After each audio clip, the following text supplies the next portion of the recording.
नमस्कार, मी सोनल्स रेसिपीजमध्ये तुमचं खूप खूप मनापासून स्वागत करते। आज आपण Christmas special fruit and nut plum cake किंवा क्रिसमस केक बनवणार आहोत।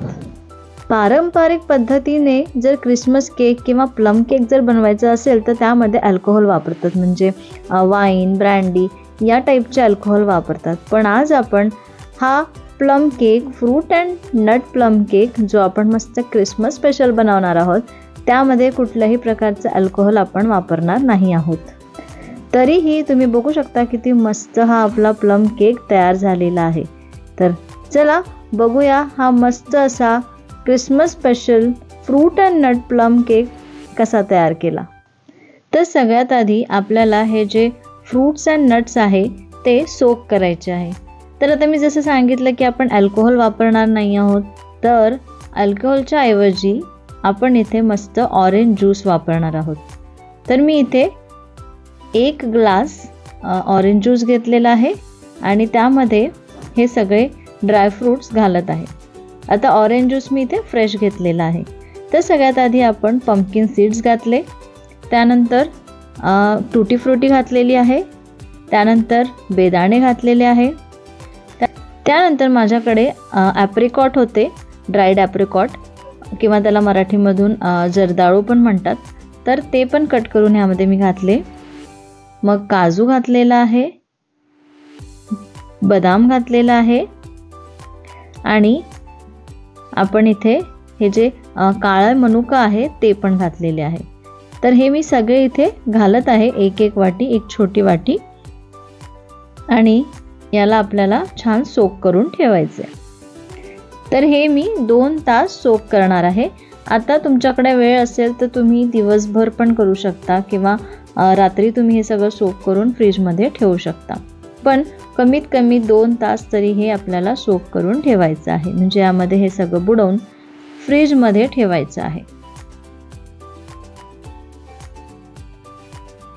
त्यानंतरची आपली स्टेप आहे ती म्हणजे कॅरमल तयार करणे।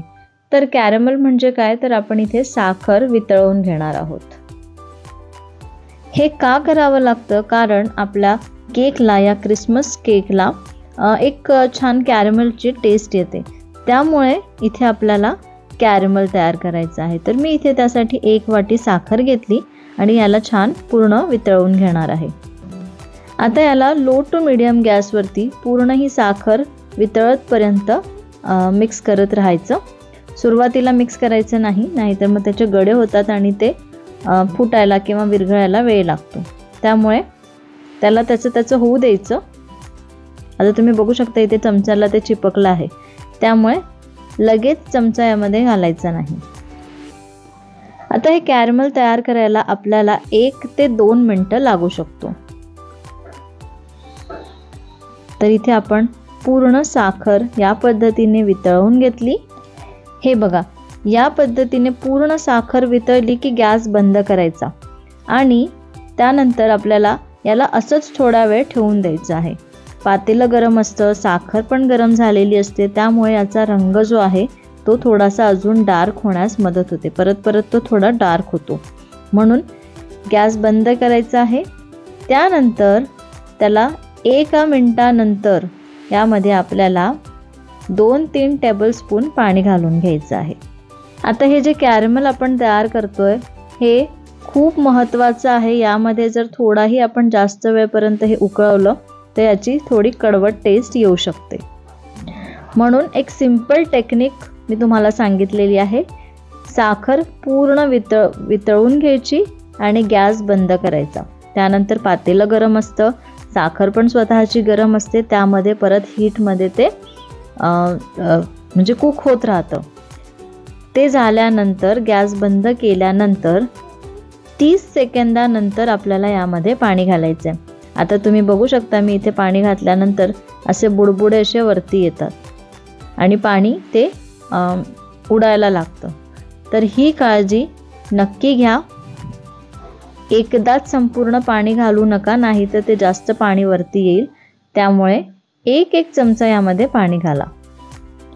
सावकाशपणे, हळूवारपणे घालायचं आहे आता तुम्ही बघू शकता याचा रंग एकदम डार्क झालेला आहे, म्हणजे डार्क ब्राऊन असतो ना त्याप्रमाणे झालेला आहे. आता आपण गॅस ऑलरेडी बंद केलेलाच आहे. हे छान मिक्स करायचं. आता सुरुवातीला पाणी आणि हे जे कॅरमल आहे ते मिक्स होत नाही, तर ते आपण मिक्स करायचं. थोडं अजून पाणी घालायचं, म्हणजे मी इथे 3 टेबलस्पून पाणी घातलेलं आहे. आता तुम्ही बघू शकता असा रंग आलेला आहे. यापेक्षा थोडा लाईट रंग आला तरी चालणार आहे.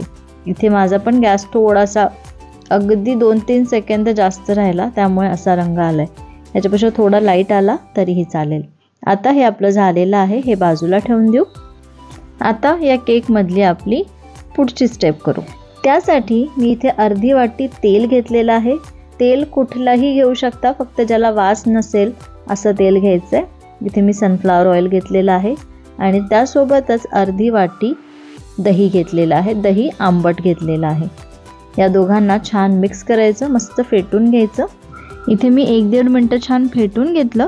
आता यावरती आपल्याला चाळणी ठेवायची आहे आणि आपले जे सुके जिन्नस आहे, म्हणजे पीठ वगैरे जे असेल ते चाळून घ्यायचं. तर मी इथे 1 वाटी आणि 1 टेबलस्पूनवर असं मैदा घेतलेला आहे आणि 1 टेबलस्पून इथे कोको पावडर घातलेली आहे.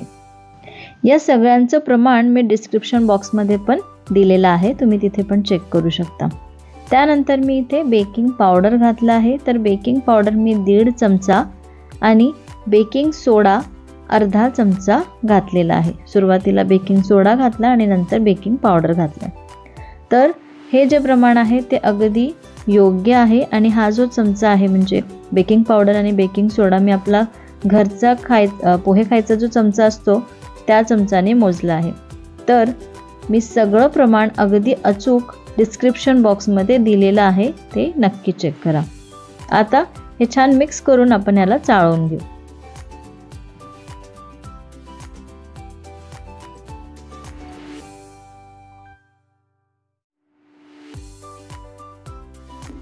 आता यात आपण पाव चमचा दालचिनी पावडर घालून घेऊ आणि पाव चमचा सुंठ पावडर घालून घेऊ. याच्याने एक टेस्ट छान येते आणि हे गरम पण ठेवता. आता क्रिसमस हिवाळ्यात येतो, त्यामुळे हे जे मसाले आहे ते शरीराला गरम ठेवण्याचं, ऊब देण्याचं काम करतं, त्यामुळे हे मसाले ते वापरतात.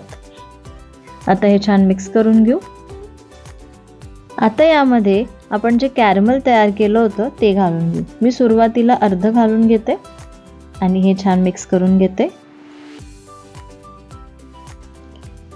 आता हे मिक्स करायला थोडं अवघड जात असेल, त्यामुळे काय करायचं, आता आपल्याला जे आपण ड्रायफ्रूट्स अँड नट्स सोक केले होते ऑरेंज ज्यूसमध्ये ते पण यामध्ये घालून घेऊ. तर यामध्ये पण जे काही मॉइश्चर असेल तर त्याच्याने पण पीठ थोडंसं ओलं होईल आपलं. इथे मी हे 2 तास छान ठेवून दिलं होतं फ्रीजमध्ये. मस्त फुगलेले आहे सगळे फ्रूट्स अँड नट्स. आता हे मिक्स करून घेऊ.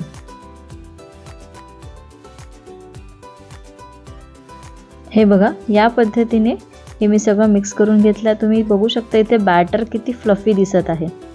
आता जे आपण बाकीचं जे कॅरमल तयार केलं होतं ते पण घालून घेऊ. म्हणजे कन्सिस्टन्सी आपल्याला थोडीशी यापेक्षा पातळ पाहिजे म्हणून, किंवा असंही तुम्ही ठेवू शकता. हे जे आपण कॅरमलचं प्रमाण आहे आणि बाकी सगळ्या जिन्नसचं जे प्रमाण आहे ते अगदी अचूक आहे, त्यामुळे तुमचं इथे केक फसण्याची जी शक्यता आहे ती 0 होणार आहे. हे मिक्स करता करता मी तुमच्याशी काही शब्द बोलते.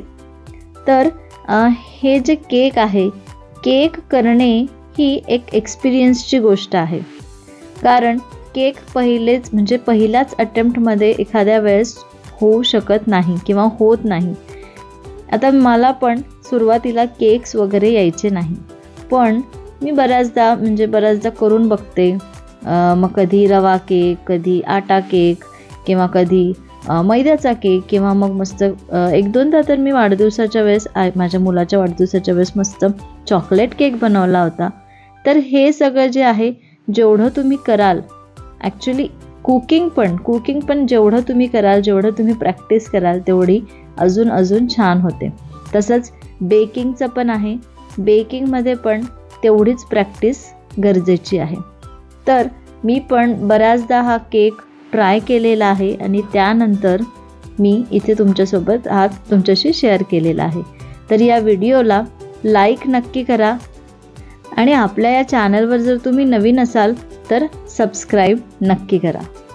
आपलं इथे बॅटर पण छान तयार झालं आहे बोलता बोलता. आता मी इथे एक केक टिनला असं बटर पेपर लावून घेतलेलं होतं. या पद्धतीने लावून घेतलेलं आहे आणि वरती साईड्सनी पण लावून घेतलं आहे. म्हणजे सुरुवातीला मी थोडं तेल लावून घेतलं आणि त्यावरती बटर पेपर असा सर्कल कट करून मध्ये लावून घेतला आणि साईडनी पट्टी लावून घेतलेली आहे. त्यानंतर यामध्ये आपण हे जे बॅटर आहे केक बॅटर हे यामध्ये घालून घेऊ.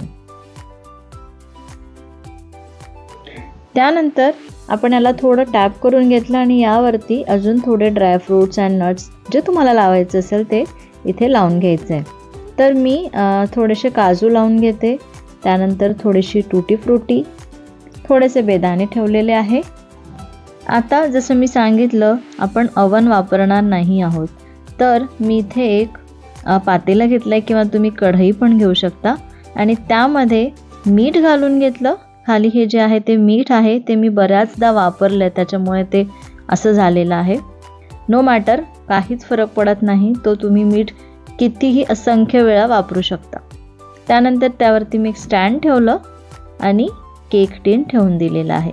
हे सावकाश करायचं आणि हे जे आहे पातेलं मी आधी प्रीहीट करून घेतलं म्हणजे 10 मिनटं याला हाय गॅसवरती मी ठेवून दिलेलं होतं. गरम करून घेतलं आणि त्यानंतर याच्यामध्ये केक टिन ठेवला.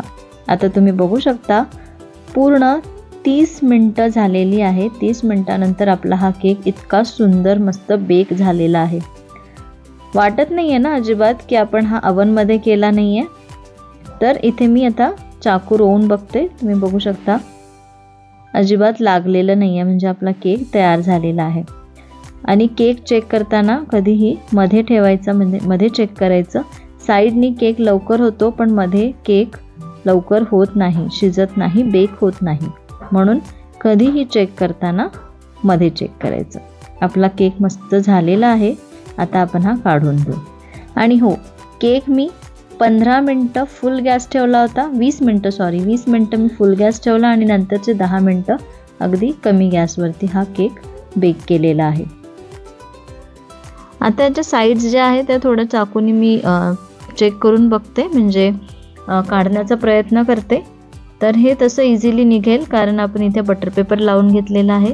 तर हा बटर पेपर जो साईडचा आहे तो मी आधी काढून घेते या पद्धतीने. आता हा केक आपण एका प्लेटवरती काढून घेऊ. तर मी असं प्लेट त्याच्यावर ठेवली. त्यानंतर याला उलटं करून घेतलं. आता हा जो खालचा बटर पेपर आहे तो पण काढून घेऊ. तुम्ही बघू शकता किती इझिली आणि मस्त हा बटर पेपर निघतोय. आता हा केक आपण सरळ करून घेऊ. तर हा थंड झालेला आहे म्हणजे मी हातात याला सहज पकडू शकते. तुम्ही बघू शकता किती मस्त आपला केक मस्त स्पॉन्जी दिसत आहे ना. आता हा मस्त आपला fruit and nut plum cake cut करून घेऊ. आणि हो, क्रिसमस आहे तर क्रिसमस डेकोरेशन तर असायलाच पाहिजे. तर मी इथे मस्त क्रिसमस डेकोरेशन पण करून घेतलेलं आहे. आणि आता आपण आपला क्रिसमस केक कट करू. केक जो आहे तो जरी बाहेरून मस्त थंड झालेला असला तरी आतून तो गरम असतो. त्यामुळे सावकाश हळूवारपणे आपण याला कट करायचं आहे आणि शक्यतो पूर्ण थंड झाल्यानंतर केक कट करायचा आहे. त्यानंतर केक कट करताना जो ब्रेड कट करायचा चाकू असतो त्याने कट करायचा म्हणजे तो जास्त इझिली कट होतो. किंवा ज्याला असे म्हणजे प्लेन जो चाकू असतो ना त्याने कट करायचा नाही. ज्याला थोडं झिगझॅग लाईन असते त्या चाकूने कधीही केक कट करायचा आहे. तर तुम्ही बघू शकता किती सुंदर आपला केक कट होतोय.